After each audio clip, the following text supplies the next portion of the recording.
کرتے ہیں شوبز کی دنیا کا۔ پاکستان کے اداکار فواد خان اور کرکٹ کی دنیا میں سوئنگ کے سلطان وسیم اکرم کی منی بیک گارنٹی فلم کا پہلا ٹیزر جاری کر دیا گیا۔ فلم میں پہلی بار کرکٹ کی دنیا سے سوئنگ کے سلطان وسیم اکرم اداکاری کے جوہر دکھائیں گے، جبکہ ان کے ساتھ مرکزی کردار میں سپر سٹار فواد خان بھی نظر آئیں گے۔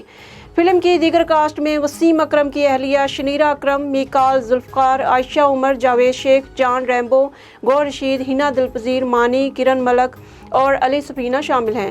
میگا سٹارز پر مشتمل فلم 21 مارچ 2023 کو سینما گھروں میں نمائش کے لیے پیش کی جائے گی۔ وزیر اعظم عمران خان کی سابق اہلیہ برطانوی فلم ساز و لکھاری جمائما گولڈ اسمتھ کی پروڈیوس کردہ film what's love got to do with it کا پہلا ٹریلر ریلیز کر دیا گیا۔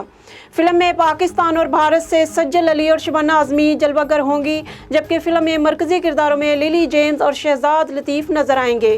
بطور رائٹر جمائما کی یہ پہلی فلم ہے۔ فلم کی دیگر کاسٹ میں آسم سی، شیکھر کپور، للی جیمز، ایما تھامپسن، شہزاد اور روب برائڈون شامل ہیں۔ بھارتی پنجابی گلوکار یو یو ہنی سنگھ کا اہلیہ کے ساتھ باقاعدہ طور پر رشتہ ختم ہو گیا۔ بھارتی میڈیا رپورٹس کے مطابق شالنی تلوار نے گزشتہ سال دہلی کی 30 ہزاری عدالت میں طلاق کے لیے درخواست دائر کی تھی، جس میں گلوکار پر سنگین الزامات لگائے گئے۔ شالنی نے ہنی سنگھ سے طلاق لینے کے لیے 10 کروڑ روپے مانگے تھے، لیکن اب دونوں کے درمیان 1 کروڑ روپے پر سمجھوتہ ہو گیا ہے۔ ہنی سنگھ اور شالنی اب باضابطہ طور پر طلاق لے چکے ہیں۔